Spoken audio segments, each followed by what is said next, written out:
ucapan syukur. Amin. Silakan duduk Bapak Ibu. Selamat pagi, Shalom.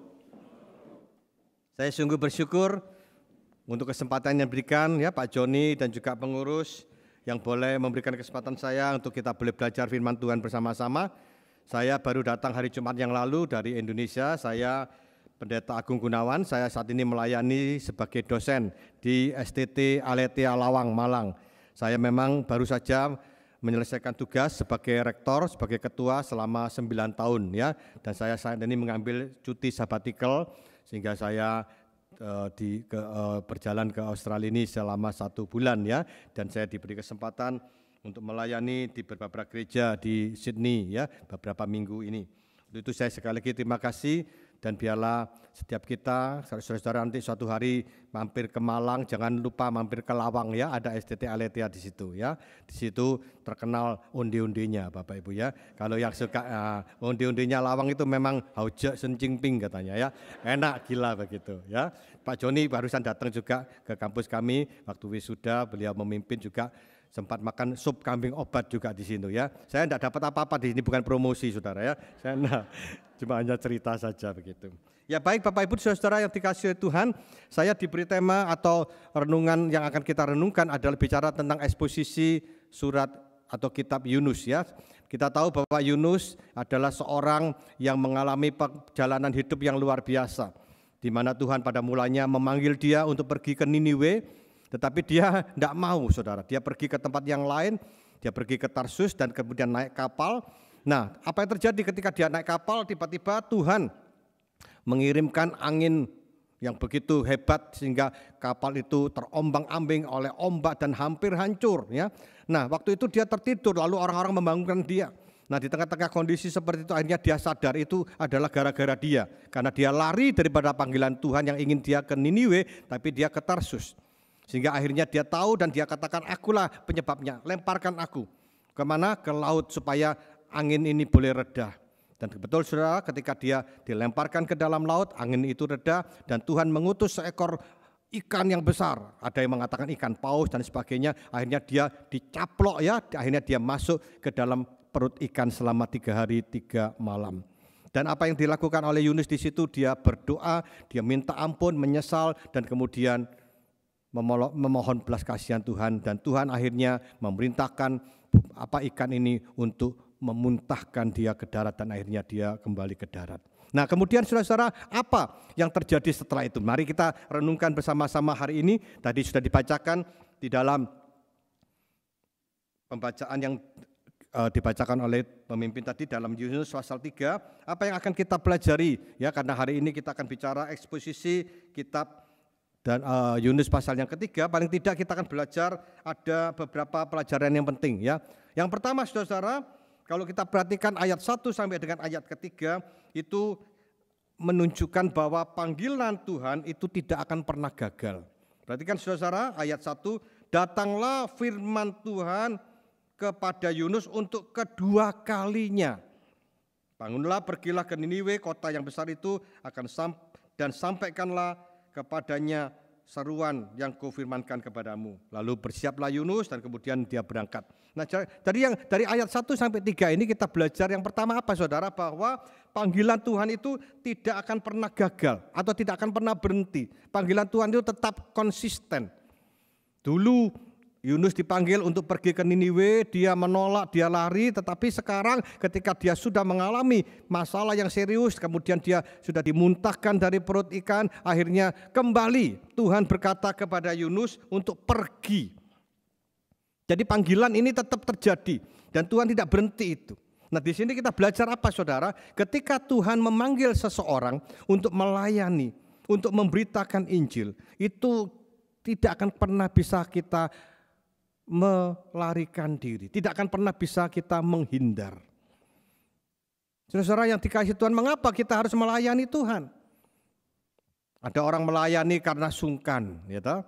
Saya pernah tanya sama orang, mengapa Bapak Ibu melayani? Ya saya sungkan Pak sama pendetanya Pak. Saya kalau tiap hari ditanya kapan pelayanan, ayo kapan memberitakan Injil sama-sama, ikut PI dan sebagainya. Saya lama-lama ditelepon terus sama-sama sungkan Pak. Gitu. Apalagi kalau yang telepon Pak Joni kan, wah sungkan gitu. Jadi ada orang melayani seperti itu. Yang kedua, ada orang melayani karena takut kualat, saudara. Tahu kualat ya. Jadi ada pendeta khotbah, wah kalau kamu tidak melayani, wah kamu pulang tabrak mobil loh, malah ditakut-takuti, saudara ya. Kalau kamu tidak melayani tokomu sepi ya, ini namanya ngawur pendetanya ya. Pak Joni tidak begitu kan ya. Nah, saudara, ada orang begitu. Bahkan ada orang yang melayani anak-anak muda itu ada maksud tertentu. Ada satu anak muda cowok ya, dia biasanya disuruh pelayanan apa enggak mau. Sekarang tiba-tiba dia ikut paduan suara, saudara. Dia ditanya ya, kamu mengapa kok tumben kok ikut paduan suara? Pak, ini jangan ngomong siapa-siapa, antara kita berdua Pak ya. Woi. Itu Pak, di paduan suara itu ada satu cewek cakep Pak. Saya lagi mau dekati dia Pak. Jadi ada maksudnya, saudara. Dan apa yang terjadi, ternyata dia ikut paduan suara, deket itu ceweknya sudah punya. Wah, putus asa, saudara. Dia patah hati, akhirnya tinggalkan paduan suara. Jadi apa motivasi tujuan kita melayani apa? Bukan itu. Apa kata Roma 12 ayat 1? Demi kemurahan Allah. Aku menasihatkan kamu supaya kamu mempersembahkan tubuhmu sebagai persembahan yang hidup, yang kudus, dan yang berkenan kepada Allah. Jadi mengapa kita melayani? Karena kita sudah merasakan kemurahan Allah. Apa itu kemurahan Allah? Allah turun menjadi manusia, lahir di kandang yang hina untuk naik ke bukit Golgota. Untuk apa? Menggantikan saudara dan saya. Kita harusnya binasa karena kita semua berdosa. Tapi Tuhan kemurahannya dinyatakan mengutus anaknya yang tunggal untuk mati di atas kayu salib. Jadi itulah mengapa kita harus melayani. Dan saya katakan ketika Tuhan memanggil kita melayani, baik itu melayani di dalam gereja ataupun menjadi hamba Tuhan secara full time, tolong saudara saya katakan tidak bisa lari. Karena itu adalah panggilan kita semua. Walaupun melayani Tuhan tidak harus semua jadi pendeta, masuk sekolah teologi, tetapi saudara ikut memberitakan Injil, saudara ikut paduan suara dan sebagainya. Banyak pelayanan yang saudara bisa dilakukan di gereja saudara di tempat ini. Nah, saudara yang dikasih Tuhan, saya ingin katakan sekali lagi, dari apa yang dialami oleh Yunus ketika Tuhan memanggil kita. Jangan pernah mencoba untuk lari. Tuhan akan kejar sampai kapanpun. Saya seperti tadi saya katakan, saya melayani di STT Aletheia. Saya melihat ada beberapa orang itu terlambat masuk sekolah teologi hampir umur 50, saudara. Dulu saya enggak mau Pak, saya bingung bisnis Pak. Tapi akhirnya Tuhan kejar saya Pak. Akhirnya hampir umur 50, akhirnya dia lulus pelayanan cuma sebentar, nyesel saudara. Aduh Pak, sayang saya dulu enggak mau, dari dulu enggak mau merespon panggilan Tuhan. Nah saudara, saya harapkan kita jangan sampai seperti itu. Mungkin di antara saudara ada yang Tuhan panggil, anak-anak muda mungkin untuk menjadi hamba Tuhan secara full time. Jangan lari, kapanpun Tuhan akan panggil. Dan saudara, saya katakan melayani tidak harus jadi hamba Tuhan. Saudara terlibat di dalam pelayanan gereja, memberitakan Injil. Seperti Yunus ini ya, dia disuruh memberitakan Injil untuk menyampaikan firman Tuhan. Kita tidak bisa lari. Karena apa? Karena Tuhan mau pakai saudara. Dan saudara, saya ingin katakan hidup ini adalah kesempatan. Ya, mumpung kita masih muda, jangan kita ketika sudah mulai loyo ya, ketika sudah mulai ya agak pikun-pikun, nah enggak bisa ya. Mumpung masih kuat, masih seger-segernya, kita memberikan yang terbaik. Sering kita nyanyi mungkin dah di sini, saya enggak tahu apakah itu lagu itu ya. Hidup ini adalah kesempatan. Ya, jadi hidup ini kesempatan itu ditulis oleh seorang pendeta. Dia punya seorang anak remaja yang enggak mau pelayanan, padahal dia pintar main keyboard. Tiap kali disuruh papanya, nanti papa aku masih muda, aku masih senang main, nanti aku kalau sudah umur ya kayak papa baru. Saudara, satu hari, satu malam papanya kaget ketika anaknya mengatakan, Pak, aku besok mau pelayanan, aku mau main keyboard untuk ngiringi di pelayanan ibadah. Oh, papanya senang saudara ya. Oke, dia koordinasi dengan tim yang lain, akhirnya latihan, akhirnya minggunya pelayanan. Setelah pelayanan hari Senin sekolah, ketika dia sekolah, pulang sekolah dia main sama teman-temannya, naik dibonceng sepeda motor saudara. Apa yang terjadi? Ternyata tidak tahu ngebut atau gimana, akhirnya terjadi kecelakaan dan anak ini meninggal dunia saudara. Dan ketika anak ini meninggal dunia, papanya sebagai pendeta, anaknya pendeta, sangat sedih.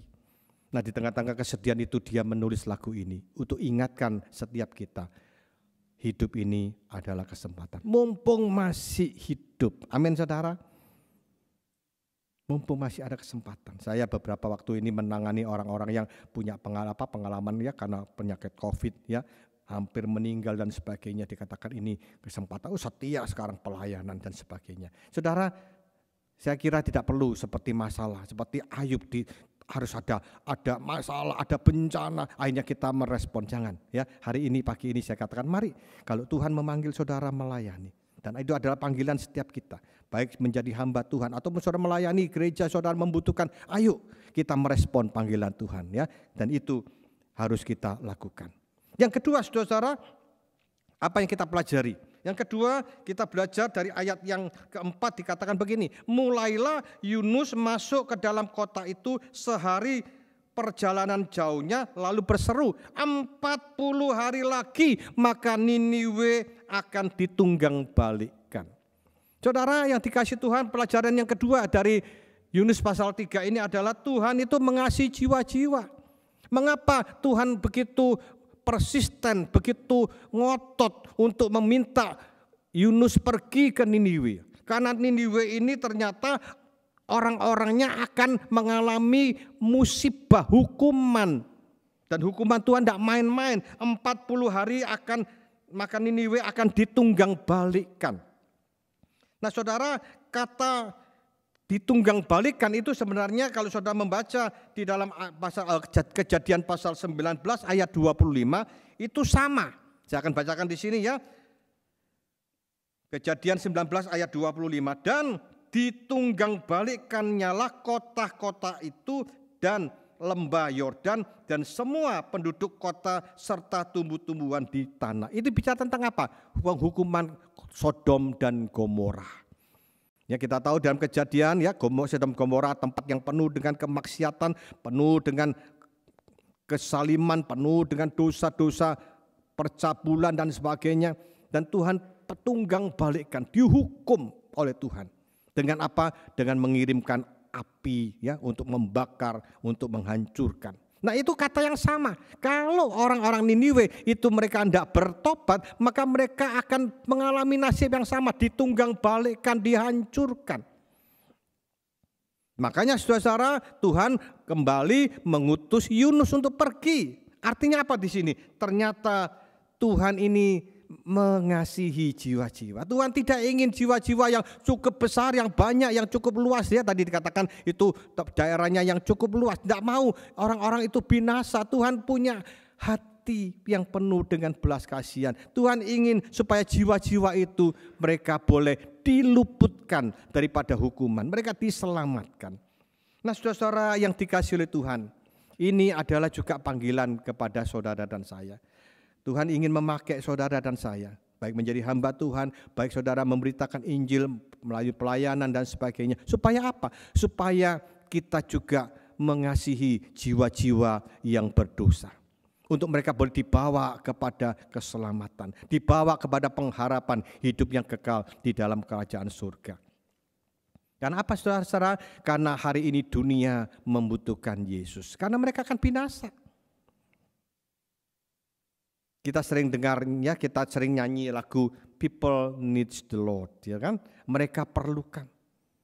Banyak orang yang mencari dan mencari, mereka menangis dan mereka ada kepedihan dalam hidup dan sebagainya. Mereka membutuhkan siapa? Mereka membutuhkan Yesus. Tiap hari kutemukan mereka yang terhilang, kata lagu itu. Dan Tuhan mau saudara dan saya untuk terpanggil, untuk merespon panggilan Tuhan. Itu apa? Untuk menyelamatkan jiwa-jiwa. Mungkin itu orang-orang yang dekat dengan saudara, mungkin itu keluarga saudara sendiri yang belum percaya, mungkin itu suamimu, mungkin itu istrimu, mungkin itu teman kerja saudara, teman bisnis saudara, teman kuliah saudara, mungkin itu rekan-rekan di kantor saudara, pekerja, bos saudara, karyawan saudara yang belum percaya. Mereka akan binasa saudara, mereka membutuhkan Yesus, mereka membutuhkan good news, kabar baik, Injil. Makanya Tuhan memakai Yunus untuk pergi supaya mengabarkan Injil, memberitakan firman Tuhan. Dan hari ini Tuhan juga mau pakai saudara dan saya. Mari kita mau lihat orang-orang yang ada di sekitar kita. Sudahkah mereka percaya Yesus? Kalau belum saudara, Alkitab jelas katakan mereka masuk ke dalam maut. hukuman yang kekal. Karena apa? Upah dosa ialah maut. Jadi dosa itu ternyata tidak main-main. Kita tidak bisa membiarkan mereka binasa. Ya, kadang-kadang banyak orang bicara, wah kalau mau nanti meninggal kamu mau masuk mana? Ada yang anak-anak muda, wah aku tidak apa-apa masuk neraka aja enak. Ya, enaknya apa? Oh kalau di neraka itu pasti nanti ketemu bintang film, Michael Jackson lah, ya toh, Madonna, wah macam-macam saudara. Enggak saudara, neraka itu tempat yang mengerikan. Ada ceritanya tentang Steve Jobs. Saudara tahu Steve Jobs penemunya apa? Apple, ya. Dia meninggal kan. Nah kemudian ini ada lelucon, katanya Steve Jobs ketemu Tuhan, lalu Tuhan katakan, hei Steve Jobs, karena kamu berjasa kepada manusia, kamu menemukan Apple, ya, kamu sekarang aku suruh aku bebas milih kamu, ya, aku kasih kebebasan, kamu milih mau masuk neraka atau masuk surga. Kalau sebelum itu kamu bisa survei dulu, ya. Nah dia survei saudara ya, dari jauh yang pertama dia lihat surga, dia lihat surga kok membosankan ya, orang pakai jubah putih semua nyanyi, aduh boring gitu. Akhirnya dia lihat lagi, pindah, survei, lihat neraka, loh kok kelihatannya menarik ya. Seperti yang katanya anak-anak muda itu tadi, wah ada di situ ada tempat yang penuh dengan hura-hura ya, diskotik, wah ya toh macam-macam, dansa-dansi lama, pesta pora, wah kok kelihatannya enak ini. Akhirnya dia datang kepada Tuhan, dia kata Tuhan, aku sudah memutuskan masuk mana? Masuk neraka saja. Kamu enggak getun, kamu enggak getun saya, maaf ya orang Surabaya, Malang. Getun kecewa? Enggak. Akhirnya oke dimasukkan neraka, dia kaget saudara, masuk neraka ternyata yang tadi itu hilang semua. Wah yang ada seperti Alkitabnya ratapan dan kertak gigi, hukuman dan sebagainya. Wah dia teriak protes sama Tuhan, kok tadi yang aku lihat kok beda. Tadi kan tempatnya menyenangkan, sekarang kok mengerikan seperti ini Tuhan. Loh, Tuhan bilang, loh kamu itu orang komputer kan enggak ngerti. Yang kamu lihat tadi itu screensaver. Bukan aslinya. Nah, aslinya ya enggak begitu. Ya toh. Wah ya saudara, tempat yang mengerikan. Ratapan-ratapan dan kertak gigi itu artinya apa? Gemeteran saudara. Apakah saudara mau? Teman-teman saudara, istrimu, suamimu, anak-anakmu, orang tuamu yang belum percaya. Mereka butuh Yesus, mereka butuh firman Tuhan. Mereka butuh kabar baik. Untuk itu mari saudara-saudara kita mau untuk mengasihi jiwa-jiwa seperti Tuhan mengasihi jiwa-jiwa. Yang ketiga saudara-saudara kita belajar apa dari Yunus pasal 3. Ada di dalam ayat 9, 5-9. Lalu orang-orang Niniwe percaya kepada Allah, lalu mereka mengumumkan puasa dan mereka baik orang dewasa maupun anak-anak mengenakan kain kabung dan sebagainya. Dari ayat 5-9 kita melihat ternyata orang-orang Niniwe, ternyata ketika mendengar kabar yang mengerikan mereka akan ditunggang balikkan. Akhirnya mereka ketakutan dan mereka akhirnya bertobat. Dan yang menarik dari ayat ini, dari ayat-ayat yang kita baca ini ada pelajaran menarik apa? Ternyata mereka bertobat itu bukan hanya sekedar percaya. Dikatakannya ayat 5, mereka percaya kepada Allah, lalu perhatikan, percaya tapi ada lalunya. Mereka mengumumkan puasa dan mereka mengenakan kain kabung. Jadi saudara-saudara, pelajaran yang ketiga, bertobat itu bukan hanya sekedar percaya, ngomong aku percaya kepada Tuhan, tapi apa? Ada pertobatan, perbuatan yang berbeda. Ada pertobatan sejati, perbuatan yang berbeda. Tadinya mereka berbuat jahat, sekarang mereka sadar, mereka sampai puasa, bahkan bukan hanya manusia, binatang-binatangnya pun disuruh puasa, tidak boleh makan, tidak boleh minum.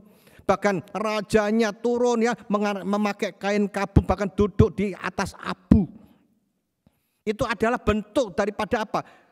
Pertobatan yang sungguh-sungguh. Bukan hanya ngomong, aku bertobat percaya Tuhan, tapi ada perubahan. Ada satu metanoia. Berjalan ke sana, kemudian kembali berbalik ke jalan yang lain. Nah saudara, itu namanya pertobatan. Jadi pertobatan itu tidak hanya orang Jawa bilang kapok lombok gitu. Ya kapok ya wes aku tidak akan berdosa lagi. Ternyata setelah pedasnya hilang, wah tambah sambalnya tambah banyak lagi gitu. Kalau tadinya 5 sekarang 10 lomboknya tambah banyak saudara. Banyak orang Kristen maaf ya cuma kapok lombok saudara. Aku bertobat, aku menyesal ya dengar khotbah, kemudian bertobat nangis, setelah itu kembali. Wah kalau di gereja haleluya, peluang keluar gereja halelupa saudara. Sama kan ya tak? Sudah bertobat, dengar khotbah, wah oke sekarang kalau ngomongnya itu wah apa? Selain haleluya, puji Tuhan. Keluar puji setan, saudara. Betul ya. Apalagi Alkitab. Kalau ke gereja, bertobat kan bawa Alkitab. Keluar gereja, alkohol minumnya saudara. Hampir sama kan, al-alnya sama ya. Saudara yang dikasih oleh Tuhan, hati-hati. Banyak orang Kristen itu maaf ya hanya kelihatannya di luarnya tok berubah. Tetapi di dalamnya belum berubah, sehingga ini apa? Hidup yang lamanya sering muncul. Kadang-kadang banyak orang-orang sampai katakan ini orang Kristen ya, katanya sudah bertobat kok begitu. Bahkan lebih jahat daripada orang yang belum bertobat. Saudara-saudara, Roma 12 ayat 2 dikatakan apa? Janganlah kamu menjadi serupa dengan dunia ini. Artinya apa? Kita harus berbeda. Oleh pembaharuan budi itu apa? Bagian dalam kita, inner kita. Bukan hanya di luarnya tok kelihatannya kayak malaikat ya. Tuhan seringkali menegur orang-orang Farisi. Kamu seperti kuburan. Artinya apa? Di luarnya dicat putih, bersih, dalamnya itu penuh dengan apa? Kebusukan, penuh dengan apa? Tulang-tulang. Penuh dengan apa? Bangkai. Artinya apa? Di dalam belum berubah. Nah saudara-saudara, kita jangan menjadi orang Kristen yang seperti itu. Kita jangan jadi orang Kristen hanya luarnya tok, tapi dalamnya tidak berubah. Pernah ada cerita di Jawa itu, kalau yang saudara dari Jawa tahu ya, itu judulnya apa? Semar dadi dewa, ya. Semar menjadi dewa. Ada cerita ya, suatu hari Semar jalan-jalan di telaga, waktu dia jalan-jalan itu dia lihat ada selendang saudara. Ada jubah, ternyata itu di jubahnya dewa, salah satu dewa dari kayangan itu lagi mandi di telaga. Ya dia lihat kok bagus ya, kok ada jubah, kok bagus ya. Dia akhirnya pakai jubah itu, selendang ada jubah, ada selendangnya dia pakai. Wah dia tiba-tiba kaget, Semarnya itu akhirnya dia terangkat naik ke kayangan saudara. Karena itu tadi bajunya dewa. Di kayangan, wah disambut sama dayang-dayang saudara ya. Biasanya kalau disambut dayang-dayang dikasih minum ya untuk menghangatkan badan. Ya enggak banyak lah, cuma gelas kecil atau orang Jawa bilang sloki gitu. Tapi ini Semar enggak mau saudara. Enggak bisa, minta satu gentong saudara. Wah jadi dia minum satu gentong akhirnya teler saudara. Mabuk saudara, kaget. Itu dayang-dayang ini kok aneh ya, dewanya kok berubah ya, biasanya enggak gini, ada sesuatu yang enggak beres ini. Dia mulai deketi, ternyata ada bau yang enggak sedap saudara. Ternyata ceritanya wayang itu Semar itu enggak pernah mandi saudara ya, maka baunya ya minta ampun saudara ya. Akhirnya dicurigai, dibuka jubahnya, oh ternyata betul dibuka jubahnya, ternyata muncul keluar, ini ternyata apa? Semar.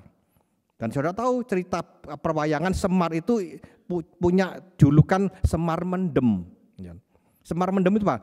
Semar yang suka teler, suka minum-minuman keras sampai mabuk. Jadi walaupun sudah jadi dewa tetap senengannya mendem saudara ya. Senengannya apa? Minum arak ya, minum toa sebanyak-banyaknya. Karena apa? Ternyata itu belum berubah.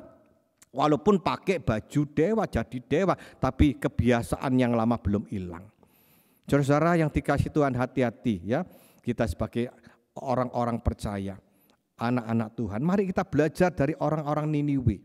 Orang-orang yang akan dihancurkan, yang sudah diberitakan ya, orang-orang Niniwe yang sudah diberitakan firman Tuhan oleh Yunus. Mereka bertobat, tidak hanya ngomong percaya tapi berobat, mereka berubah.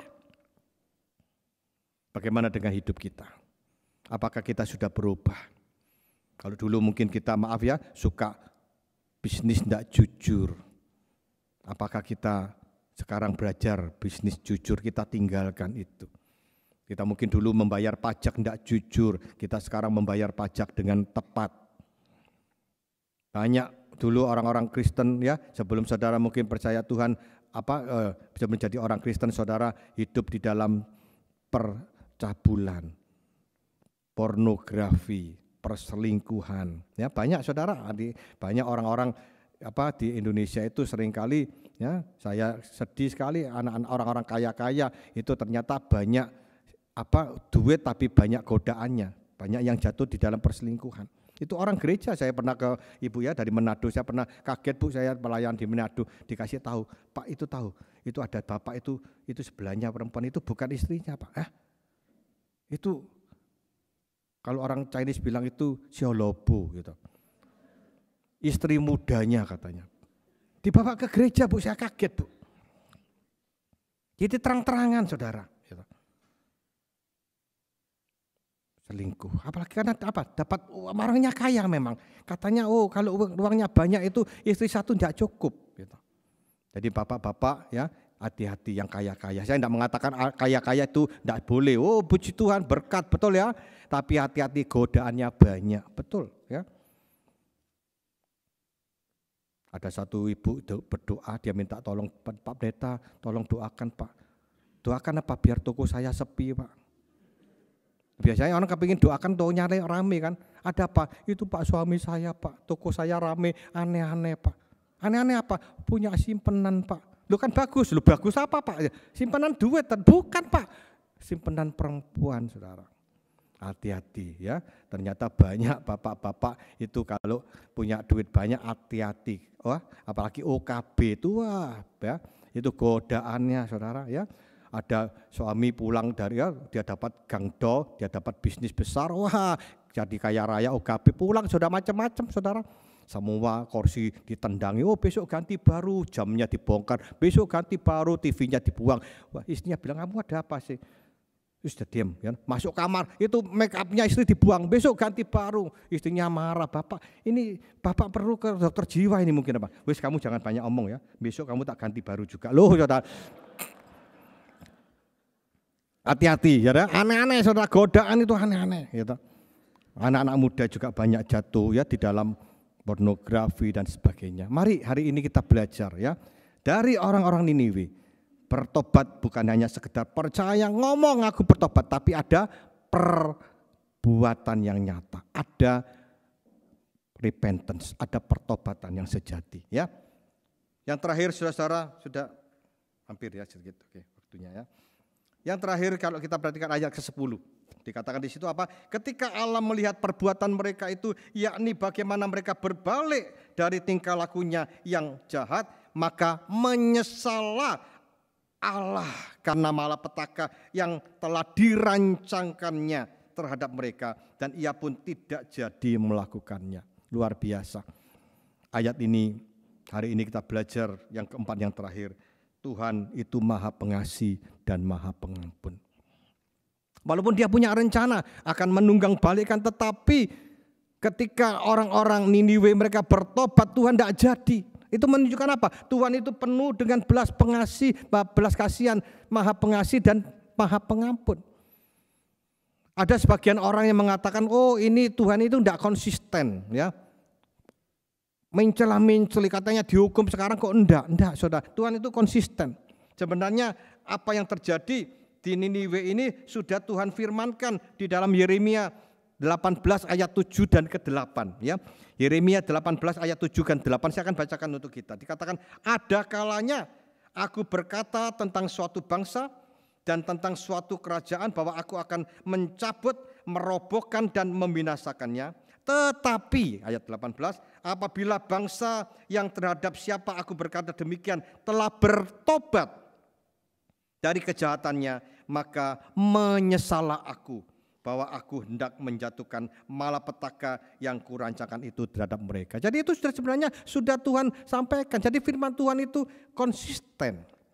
Hal ini menunjukkan apa? Allah itu penuh dengan pengasihan dan penuh dengan pengampunan.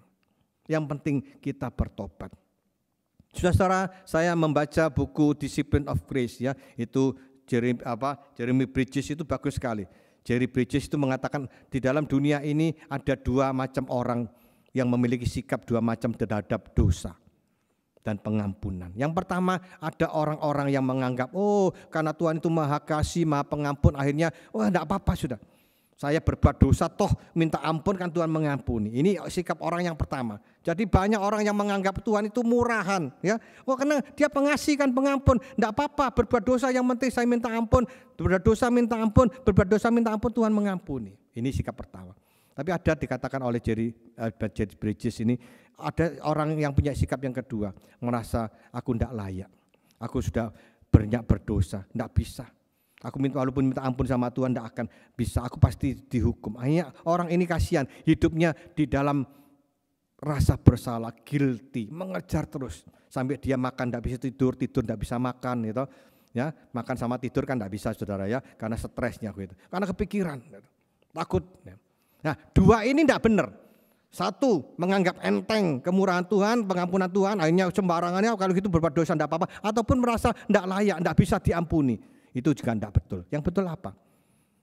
Ketika kita berdosa, kita bertobat, maka Allah itu Maha Pengasih dan Pengampun. Tetapi itu bukan berarti murahan kita bisa sembarang, tidak. Pernah Tuhan bicara kepada perempuan yang kedapatan berbuat zina, pergilah dan jangan berbuat dosa lagi. Nah, saudara-saudara yang dikasihi Tuhan, bagaimana dengan kita yang hadir pada pagi hari ini? Apakah kita menganggap enteng kemurahan Tuhan dengan kita tetap tinggal dan hidup dalam dosa? Jangan lakukan itu. Tuhan tidak mau, Tuhan tidak ingin kita lakukan itu. Ataukah kita saat ini mungkin sudah merasa, aduh aku sudah berdosa, aku sudah melakukan sesuatu yang tidak benar, aku tidak layak, aku pasti binasa, Tuhan tidak mungkin mengampuni aku, sehingga kita ada perasaan bersalah itu terus. Tinggalkan juga itu. Yang penting kita ingat bahwa ketika kita berbuat dosa, memang ada konsekuensi, ada hukuman yang akan kita alami, yaitu maut. Tapi ketika kita percaya Tuhan, bertobat, tinggalkan dosa, maka kasih dan kemurahan Tuhan akan kita nikmati. Mari kita berdoa. Terima kasih Tuhan untuk firman-Mu pada pagi ini, boleh ingatkan kami ketika kami belajar dari apa yang dialami oleh Yunus. Bahwa Tuhan ketika memanggil kami tidak akan bisa lari. Untuk itu kami bila mau merespon, kami mau merespon panggilan-Mu. Ketika Tuhan memanggil kami untuk melayani, baik melayani secara full time, menjadi hamba Tuhan, ataupun kami melayani, memberitakan Injil, melayani di gereja, mengajar sekolah minggu, paduan suara, pemain musik, ataupun apa saja Tuhan. Biarlah kami mulai merespon dengan baik. Dan biarlah kami juga belajar hari ini Tuhan dari firman-Mu. Ketika kami melihat jiwa-jiwa yang ada di sekitar kami mau melihat mereka jiwa yang berharga. Mereka butuh diselamatkan. Tuhan mengasihi mereka, biarlah kami juga mau mengasihi mereka. Orang-orang yang ada di dekat kami. Supaya kami makin hari makin setia untuk memberitakan Injil. Menyatakan kabar baik kepada mereka. Dan kami juga belajar hari ini Tuhan, untuk kami boleh di dalam hidup ini, kami tidak menganggap enteng akan kemurahan Tuhan. Kami mau sungguh-sungguh bertobat. Bukan hanya dengan mulut percaya bertobat, tapi kami tinggalkan hidup lama kami. Memulai hidup yang baru. Manusia baru kami kenakan. Dan biarlah kami juga belajar untuk kami boleh memiliki kesadaran bahwa Tuhan itu Maha Pengasih dan Pengampun. Tapi kami tidak boleh sembarangan menganggap kemurahan Tuhan sebagai sesuatu yang murahan. Kami mau kami tidak mau terus dikuasai oleh rasa bersalah, tapi kami mau bertobat dan kami yakin pengompanan dan pengasihan-Mu akan kami nikmati. Berkati gereja-Mu tempat ini, berkati hamba-Mu yang setiap dari Joni dan hamba Tuhan yang lain, para majelis semua, pakai jemaat-Mu juga untuk boleh membawa lebih banyak jiwa datang kepada-Mu. Ini doa kami Tuhan, ucapan syukur kami dalam nama Tuhan Yesus. Amin.